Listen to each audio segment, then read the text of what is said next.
What's up, family? Welcome back to the channel. Today I got some more true crime, disturbing TikToks for you, man. So let's get right to it. Who was the most prolific serial killer in the U.S.? Is it BTK? Is it Gacy? Is it Bundy? How about Gary Ridgway? Nope. Try again. In the number one spot is Samuel Little. He's responsible for killing at least 93 women between 1970 and 2005.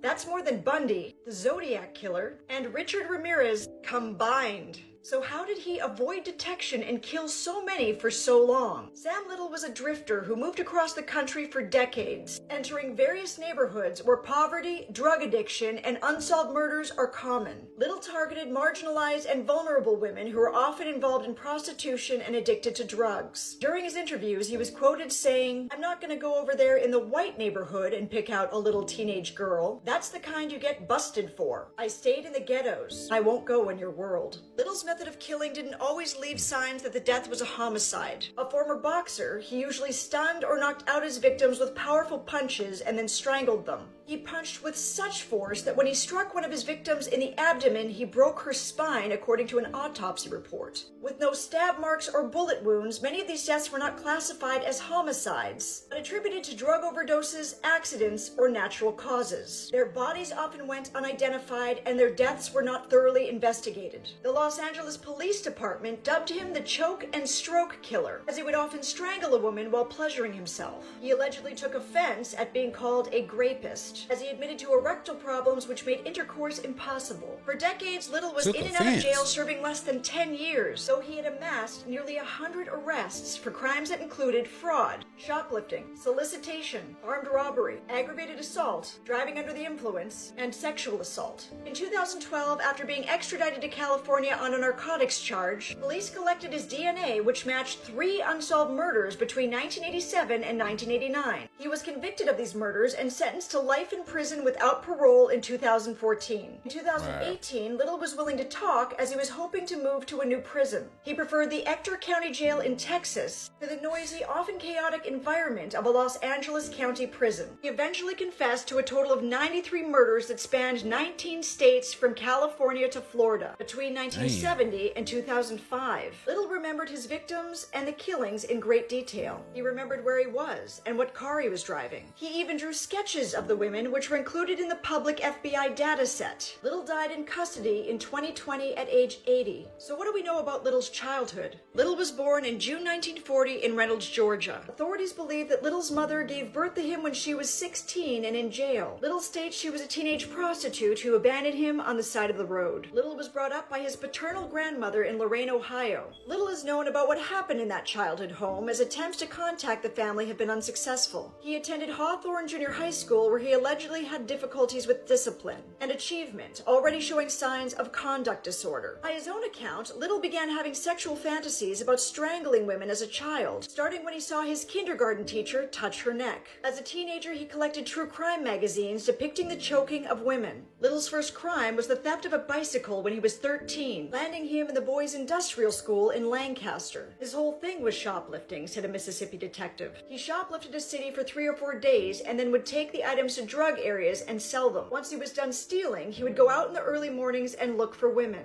According to authorities, Little was a charismatic psychopath, showing no sign of remorse as he discussed the killings. Investigators stated he was matter-of-fact about his actions and sometimes even chuckled about them. He once stated, "God made me this way, so why should I ask for forgiveness? God knew everything I did." So I'm curious to hear why you guys think we haven't heard much about Sam Little or his 93 victims. Why do people like Gacy or Bundy?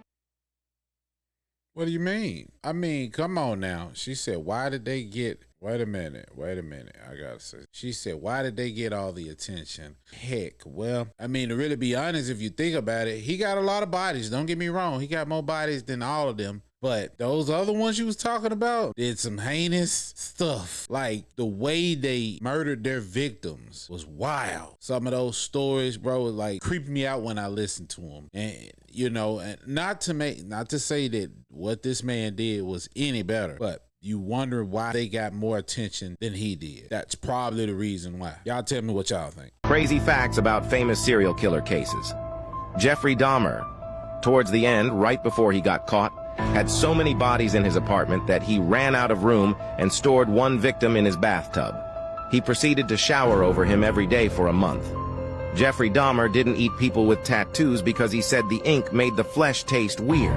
Durangel Vargas killed and ate at least 10 people. He only ate men because he said their meat tasted better than women's. He also wouldn't eat fat people because he thought they contained too much cholesterol. In the John Wayne G case, there were so many bodies crammed underneath the house that the bodies melted together and the bones had to be sorted for more than 2 years to put together the full skeletons. Joseph James DeAngelo was a police officer before he did a series of rapes, killings, and assaults in the 1970s until the early 1980s. To date, he has a total of 13 confirmed victims. He moved from one country to the next without being apprehended for the crimes that he committed. On April 24, 2018, DeAngelo was arrested and he pleaded guilty to 13 counts of special circumstances and murders. Bro, that's why they got so much attention. That stuff was super sick, bro. Super sick. You know the most prolific serial killer in history, the one who claimed the most victims. Unlike Jack the Ripper, he isn't very well known. His name is Christman Genepatinga. Between 1568 and 1581, in the Holy Roman Empire, he is said to have murdered 964 people. At first, his motivation was to rob his victims, but soon he set a goal to reach 1,000 murders. He also held a woman captive for 7 years and impregnated her 6 times. But each time she gave birth, he killed the babies by snapping their necks. This woman would eventually lead to Christman's downfall. One day, she begged him to take her outside with him and promised not to betray him. But once they were in public, she broke down in tears and drew the attention of bystanders. 30 armed men were sent to Christman's hideout to arrest him. These men discovered his diary detailing the murders of his 964 victims. Christman was sentenced to the torture of the breaking wheel, a torment that lasted 9 days. They kept him alive to make him suffer as much as possible. Wow. See, when you got murderers like this, they make the guy with the 93 bodies story sound boring. Like, for real. That's wild, bro. Serial killers that will be released from prison soon. Luis Garavito, sentenced for the murder of 189 people. He will be released in 2023. Wow. Yolanda Saldivar, the murder of singer Selena Quintanilla. She will be released in 2025. That's crazy. So Selena's killer will be released in another 2 years? Wow. Here's 5 celebrities you didn't know killed somebody and what exactly went down. The last 2 are particularly weird and creepy. Tennis superstar Venus Williams got into a car accident in June 2017, which left 1 man dead. Williams was driving in Palm Beach, Florida, when she rushed into an intersection despite not having the right of way, and she was T-boned by the car. The car's driver survived, but her husband, 78-year-old man, was sent to the ICU, where he died 2 weeks later. Alec Baldwin discharged a prop gun that led to the death of cinematographer Helena Hutchins on the set of his movie Rust in New Mexico on October 21, 2021. Authorities with the Santa Fe County Sheriff's Office said that they were investigating the incident and trying to determine what type of projectile was discharged exactly. No charges have been made since the incident, and Baldwin, who is both a star and producer for the film, cooperated with authorities. Baldwin even released a statement the day after the incident to let the public know how devastated he was, as well as the fact that he was fully cooperating with the police investigation and that he was in touch with the late cinematographer's family and husband. That's in crazy. 1993, Snoop Dogg and his bodyguard were charged with the murder of a rival gang member. Snoop was defended by attorney Johnny Cochran and was acquitted after years and years of court battles. That's in Cochran, by the way. 1978, Sex Pistols bassist Sid Vicious fatally stabbed his girlfriend Nancy Spungen. When he was first questioned, he claimed to have found her dead on the bathroom floor of their hotel room, but he later admitted that he had stabbed her but didn't actually intend to kill her. Although he was charged with her murder, Vicious never actually stood trial as he died of a drug overdose while out on bail. Wow. In 2012, Smallville and Sons of Anarchy actor Johnny Lewis broke into the home of an 81-year-old woman called Catherine David, ransacked her home, and then killed her and her cat. He was never questioned as he actually fell or jumped from a roof and died straight after. It was later revealed that he had been born into a Scientologist family and worked for the church's drug rehab group, Narconon. Despite a history of drug abuse, though, the autopsy report showed that he actually had no drugs or alcohol in his system at the time of his death. Yeah, that's crazy. I did not know that at all. I knew about the Snoop Dogg, but all the and Alec Baldwin. I knew about that one, but the other ones, nah, that's wild, bro. Because I love you, and I never wanted to lose you, that's all. And she said that she had shot and killed a man that day.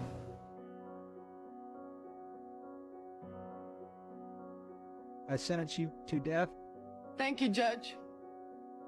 And may you rot in hell, sending a raped woman to death! And you're a bunch of scum, that's what you are! I gotta see that movie, man. I still haven't seen it. There are some celebrities you didn't know have killed someone, except each time it gets worse. In 2015, Caitlyn Jenner rear-ended a Lexus, which was then pushed into oncoming traffic and hit by a Hummer, which caused the driver of the Lexus to pass away. Caitlyn escaped any charges due to the prosecution unable to find any evidence of negligence on her part. In 1987, Matthew Broderick was vacationing in Ireland with his then-girlfriend Jennifer Grey, and his car veered off into the oncoming lane, causing a head-on collision with another car, and killed the two women inside. The two stars were rushed to the hospital for serious injuries and given a $175 fine for careless driving. Ted Kennedy, the younger brother of John F. Kennedy and a politician himself, was leaving a party in 1969 around 11 p.m. with a 28-year-old woman, and due to what was later determined as negligent driving, he drove off the bridge and into the water. Ted was able to swim and escape, but the woman was not, and she drowned, and the incident wasn't reported by Ted until 10 a.m. the next day. Ted was given a 2-month suspended sentence, and if you're wondering that this sounds a little bit familiar, it's because this inspired Kendall Roy's incident on Succession. Famous boxing promoter Don King ran a gambling ring, and in 1966, one of his employees owed him $600, and he beat him so hard that he died 5 days later. But that wasn't the first time Don King killed anyone either, because in 1954, he shot and killed someone who allegedly was trying to rob one of his gambling houses. Don faced charges on the first murder since it was ruled justified, but spent less than 4 years in prison for the second. Damn, Don King was a hard man, wasn't it? Sheesh. You know, $600 was a lot of money back then.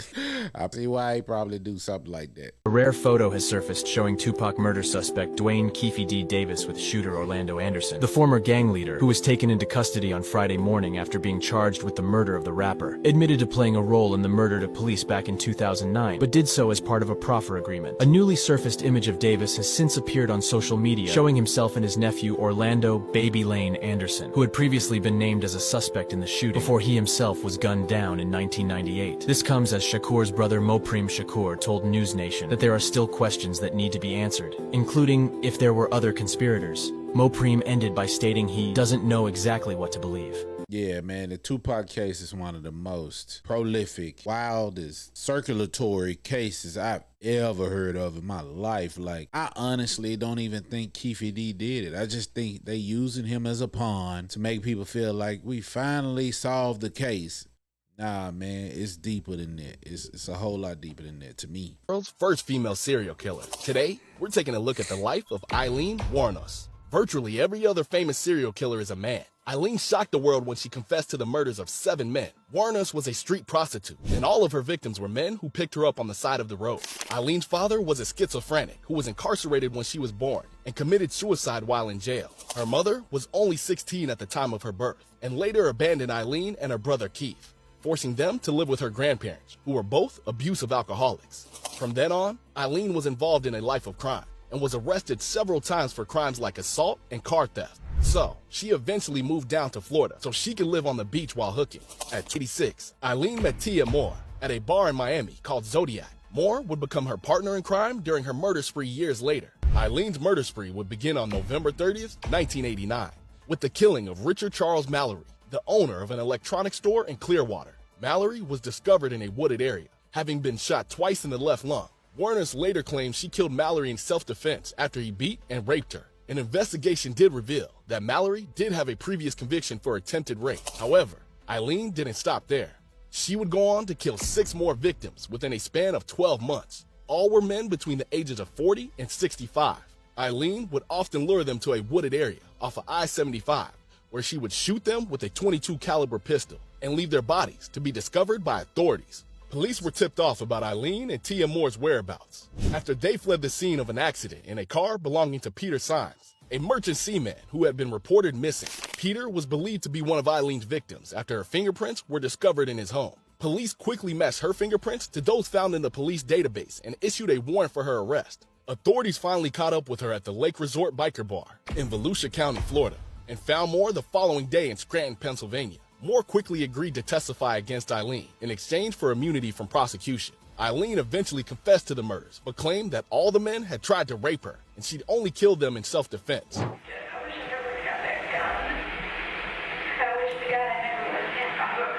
In 1992, she stood trial for the murder of Charles Mallory and was sentenced to death after psychologists took the stand and testified that she was unable and suffered from antisocial and borderline personality disorder. After that, she pled no contest to the murders of 5 other victims, claiming that she was trying to get right with God. She later admitted that while Mallory had assaulted her, as she had stated, the others had not. As punishment, she received a death sentence for each victim, except Peter Symes, whose body was never found. Eileen died by lethal injection in 2002 after spending 12 years on death row. The Eileen Wuornos story is one of the most shocking crime sprees in American history. While there have been rumors of other female serial killers, none have been confirmed. Vera Renzi was a Romanian woman who claimed to have killed 35 men with arsenic in the 1920s. Even though she confessed and was sentenced to death, the Guinness Book of World Records later found no authoritative evidence that she killed any of her victims. So, that makes Eileen Wuornos the only proven female serial killer in history. Her story is as shocking as it is tragic. And in the end, she was willing to accept execution for all the horrible things she had done. I don't know, man. I was watching another video of her, and then she was being interviewed, and man, I don't know, man. I got a soft spot for people who've had like tough backgrounds, and you never know, because when people do stuff like this, it's something happened in their background.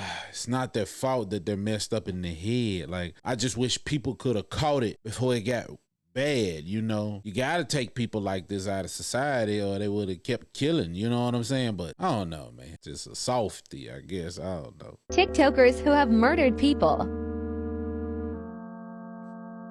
TikToker Jinkid.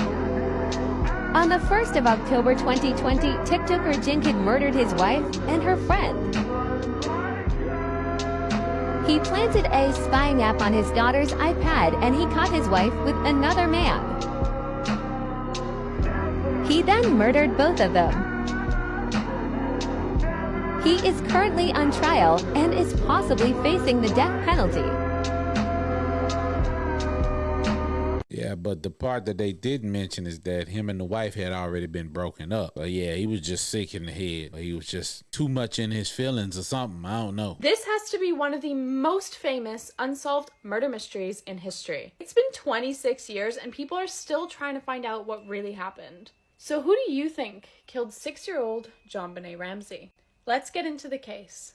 JonBenet Ramsey was born on the 6th of August, 1990 in Atlanta, Georgia. She had an older brother called Burke. Her father, John, was a millionaire businessman, and her mother, Patsy, was a former beauty pageant winner, Miss West Virginia.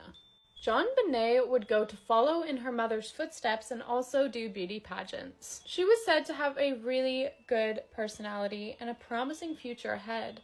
But unfortunately, her life would end all too soon. Christmas night, 1996, the Ramseys get home from a Christmas party, and Patsy took sleeping JonBenet out of the car and put her in her bed.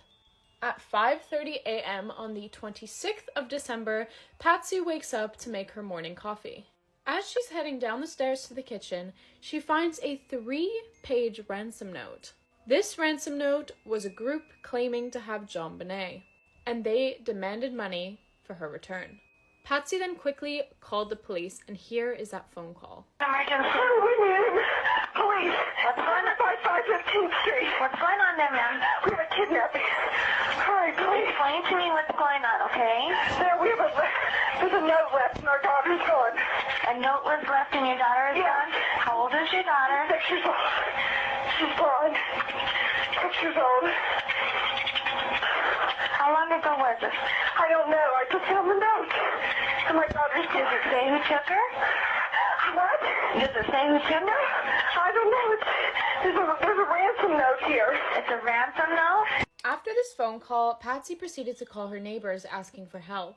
People were in and out of the house before the police even got there, passing around the note, going in different rooms. The crime scene was completely tampered with. There was other people's DNA everywhere. The police themselves made a lot of mistakes when they got there. They didn't really tell people to leave, considering it was a crime scene, but at the time it was only a kidnapping. Mistake number 2 was asking John to walk around the house to see if there's anything suspicious or out of place. Weirdly, they actually told John start from the top of the house and work your way down.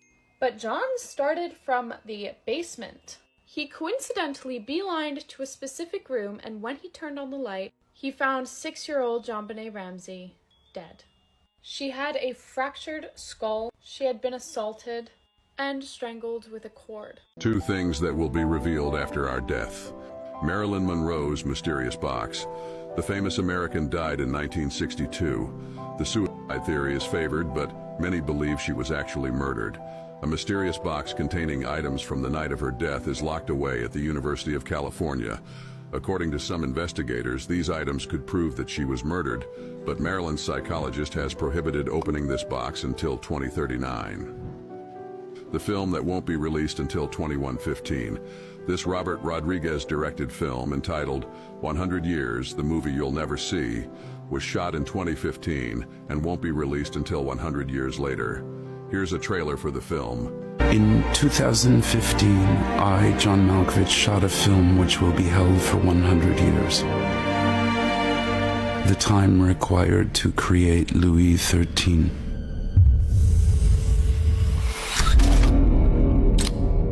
What? Okay, Marilyn Monroe thing, right? Why the hell, if they could prove whether she was murdered or not, why would they want to wait until 2039 to open this box? The government is weird, bro. The government is weird.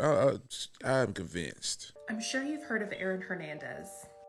Aaron was the tight end for the New England Patriots for 3 seasons. On June 16th of 2013, Aaron was in the off-season and he texted 2 friends from his hometown asking them to come to Massachusetts. Aaron seemed upset about something as he texted them saying you can't trust anybody anymore. During the early morning hours of June 17th, Aaron was riding around with his friend Odin Lloyd. Odin was texting his sister while he was riding around with Aaron, and he asked her, "Do you know who I'm with?" When she responded, he said, "NFL, just so you know." At first, his sister thought he was just bragging, but it seems it was something more ominous. Odin was murdered that morning, and his body was found just hours later. All of this happened just a mile away from Aaron Hernandez's house. Damn. Police seemed to suspect that Aaron was involved almost immediately. Keys to the rental car that Aaron had were found in Odin's pocket, and police were able to match shoe prints at the scene to Aaron. Aaron also hired a cleaning crew to come in and clean his house as soon as Odin's body was found. Prosecutors believe that Odin had done something that completely destroyed Aaron's trust, and this would have been Aaron's motive to kill. As soon as Aaron was charged with Odin's murder, he was released from the New England Patriots. And on April 15th of 2015, Aaron was sentenced to life without parole. But on April 19th of 2017, Aaron was found dead in his jail cell, and it seems like he did it himself. Man, this is a perfect example of you are a product of your decisions. Whether they are good or they're bad, you are a product of that. Bro, he made some terrible decisions. He had his whole life set up, and then he made nothing but bad decisions afterwards. Celebrities murdered by fans. Selena Quintanilla, shot by her fan club president Yolanda Saldivar on March 19th. And she'll be released soon. John Lennon, shot by Mark Champlin in 1980. A fan who was jealous and angry at his lifestyle. Do you think Lizzie Borden brutally murdered her family? This is one of America's most famous unsolved mysteries. You might even know the nursery rhyme that goes with this. It goes, Lizzie Borden took an axe and gave her mother 40 whacks. When she saw what she had done, she gave her father 41. Hi, I'm Meg. I cover true crime. And today, there's a bit of paranormal in this story as well. Let's talk about the Borden murder. Who do you think did it? Let me know in the comments. The year is 1892. Lizzie Borden was 32 years old, living with her stepmother, father, sister, and the housemaid. Both Lizzie and her sister Emma were financially dependent on their father since they were unmarried. Their mother had died a few years earlier, and their father, Andrew Borden, had remarried a woman named Abby. Andrew Borden was very well off. He had around 10 million in today's money. But he was very frugal. He did not like spending his money, and this really annoyed his daughters. Lizzie hated the home that they lived in. It was too small, and everyone who had money at the time was getting indoor plumbing. They did not have indoor plumbing yet. The girl just wanted to be able to flush a toilet, you know? Everything kicked off on the morning of August 4th, 1892, in their home in Massachusetts. It was said to be a really hot day, so Lizzie wanted to go do some fishing, so she goes out to the barn behind their house. On this day, her sister Emma was actually not at the house. She was visiting someone else. The stepmother Abby was apparently not home as well because she had received a note from someone claiming to need her help because they were sick. That note is kind of important later. They had a live-in maid, and her name was Bridget, and she was upstairs having a nap because she wasn't really feeling well that day. Andrew Borden, the father, was downstairs, and he was also having a nap on the living room sofa. According to Lizzie, she came back from the barn at around 11 a.m. and realized that the screen door was open. When she entered her home, she saw a truly shocking, gruesome scene. Her father was still asleep on the couch, but he was covered in blood. Andrew Borden had been attacked with what seemed to be an axe. He had 11 deep cuts all over his face, including one that sliced his eye perfectly in half. This is when Bridget the maid heard Lizzie yelling for her. She essentially yelled, "Bridget, come down, someone's come into the house and killed father." After a while, Bridget actually asked Lizzie, where's your stepmother? Where's Abby? Lizzie then told her that she had left at around 9 a.m. after receiving that note. She then claimed to have heard her come in, and she was like, why don't you go upstairs and look for her?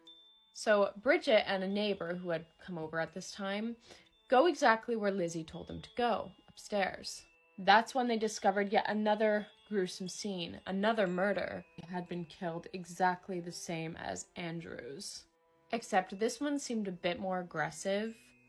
Her head was basically, chopped up.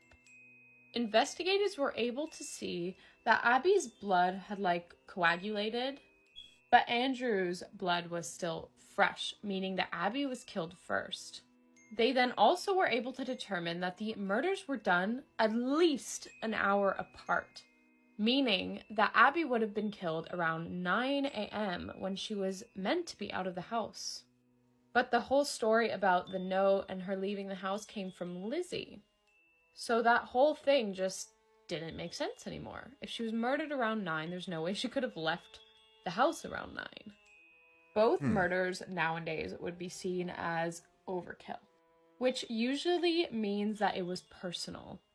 The maid, Bridget, was quickly ruled out because people had seen her cleaning earlier in the day around 9 a.m. If the murderer came from the outside and it was no one in the family, they would have had to wait in the house for an hour with other people in the house, so that kind of didn't make sense to investigators. The fact that Abby was killed first is kind of an important detail.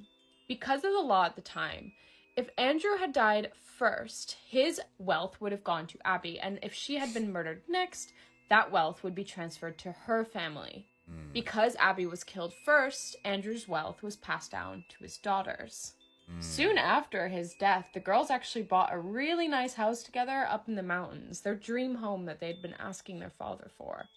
I want to talk about the evidence against Lizzie now. According to the maid and the officers, Lizzie had not a drop of blood on her dress when her father was found. And after a murder like that, there would be blood.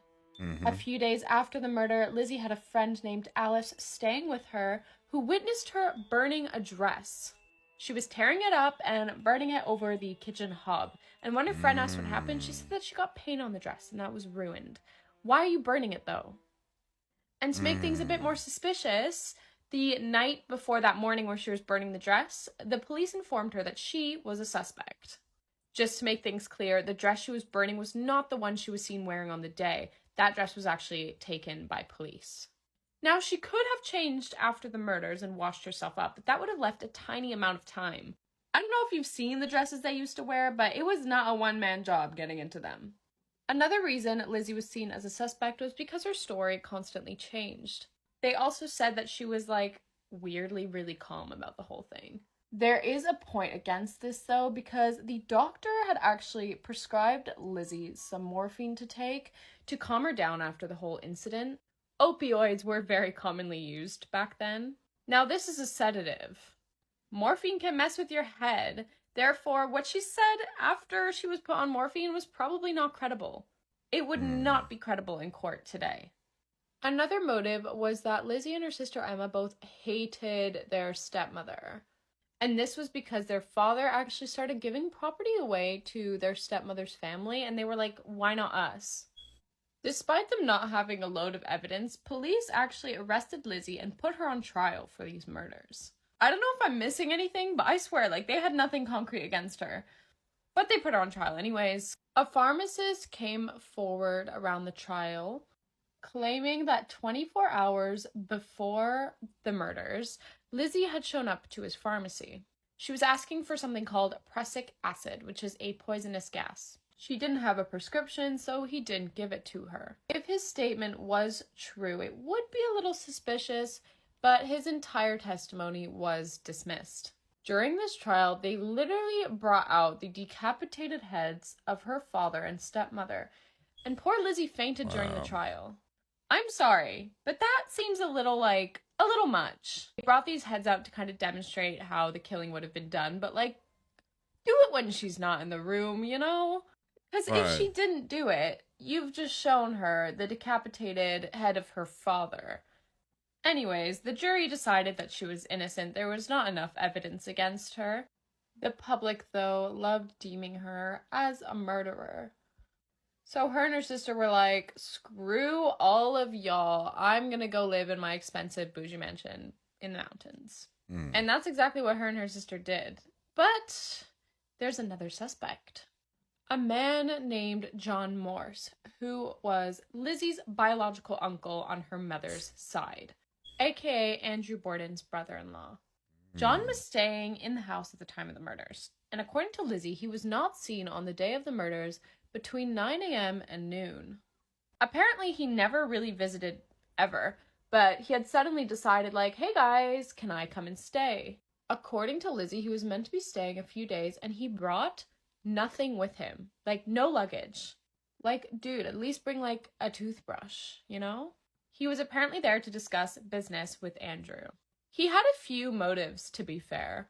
Rumor has it he was a little salty that Andrew was giving away properties to his new wife's family. Him and Andrew apparently also had a failing business together. According to Lizzie, John knew that the will was worth millions, so I don't know. No one was ever charged with these murders. Lizzie just ended up getting blamed for it. Fun little fact is that the Borden house actually still exists. And you can go visit it, and it's said to be extremely, extremely haunted. So who do you think killed Andrew Borden and his wife, Abby? Me, personally, after hearing all that, I definitely think it was the uncle. But I think the sisters had something to do with the bringing the uncle there to do the job, because, I mean, it just makes sense. If something happens to the father and everything goes to the kids, then only by death, then yeah, that makes sense that they would say, hey, uncle, whatever his name is, giving all the land away to his new wife's family and not giving us anything. And the uncle was like, nah, we ain't going for that. What y'all need me to do? And they told him the plan so they wouldn't get their hands dirty. So that's just what it sounded like to me. I don't know, man. What y'all think? As if butchering this family wasn't enough, the killer then took a shit in their toilet and ate all their ice cream. The Miyazawa family lived in a house in Setagaya, Japan. The family of 4 had been living in the house for a decade, and it was a duplex style, so their grandma actually lived in the unit directly next to them, but they didn't share an entrance. Most of the neighborhood had already moved out at this time. This was partially because the house was right next to a skate park and it would get really rowdy and noisy, and the week before the murders, the dad actually went over and confronted some of the teenagers. A stranger's car had also parked in front of their house, which they found creepy. Animals like cats and rats were also showing up tortured and killed around their neighborhood. On the night of December 30th, 2000, the family was killed around 11:30 p.m. the day before New Year's. The next morning, the grandmother became concerned after finding the phone lines were dead and the killer had actually cut their phone lines. This is when she discovered all 4 family members had been brutally murdered. Police determined that the killer entered the house by climbing a tree and getting in through an open window on the second floor bathroom. This was also the side of the house that was directly facing the skate park. He then strangled their 6-year-old son, Ray, with his bare hands. The dad, Mikio, must have heard this because he then rushed upstairs and fought the killer, injuring him. The killer stabbed Mikio in the head with a sashimi knife and it actually broke off inside his head before he moved on to killing the mom and daughter. Yasuko and 8-year-old Nina were the most violently attacked, and this was with a knife from inside the house. What's weird is that the killer then remained inside the house for up to 10 hours. He accessed the family's computer at 1:18 a.m. He also went into their kitchen and drank 4 bottles of tea and ate 4 ice creams. He also left his poop inside the toilet without flushing. Since Mikio injured him while trying to defend his family, the killer also tended to his wounds using the family's first aid kit. From this, the police were able to extract DNA, and they found no matches, but they did find out that the killer was half white, half Asian. Despite the house being filled with dead bodies, the killer also took a nap on the couch. He also must have changed clothes before leaving, because the police found a bucket hat, a scarf, a sweater, a jacket, jeans, and South Korean-made shoes inside the house that didn't belong to the family. The sweater the killer was wearing had only sold 10 units in the Setagaya area and 130 throughout the country, but they still weren't able to track down who bought these. Inside the fanny pack, the police found grip tape, which is often used by skaters, and they also found sand that was connected back to an Air Force base in California. The police have also said that the killer must have been 15 to 30 years old and of a healthy physique since he was able to climb the tree and get into the house. It's surprising that no DNA matches have been found, but it seems likely that this person has ties to the military or maybe even the mob, and that's why they haven't been identified yet.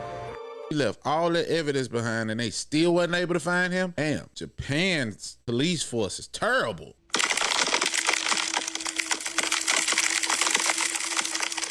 That TikToker named Rory Teasley was murdered the day he posted that chilling final video.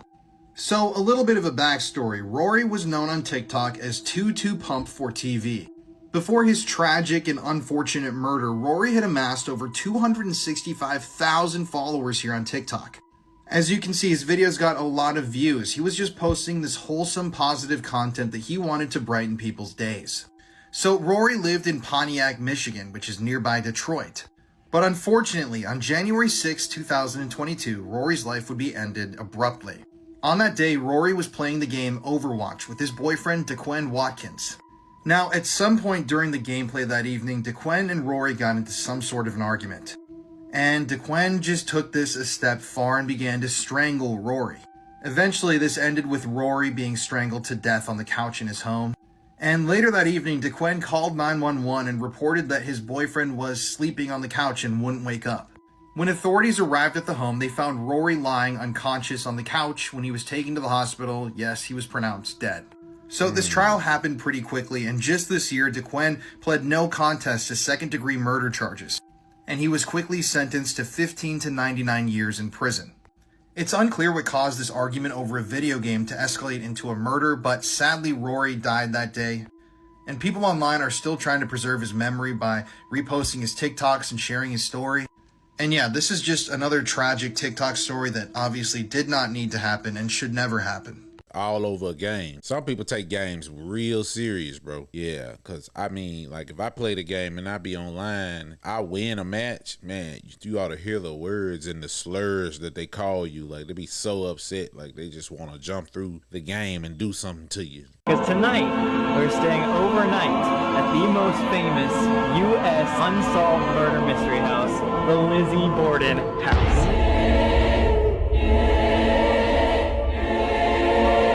I looked at her, I was like, oh, that's Margaret.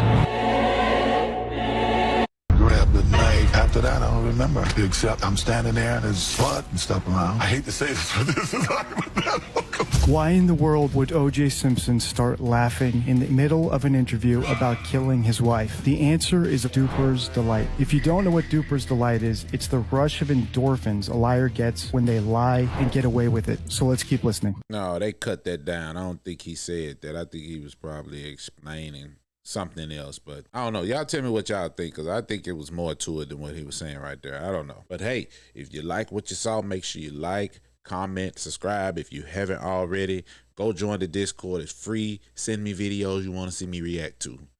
But until next time, folks.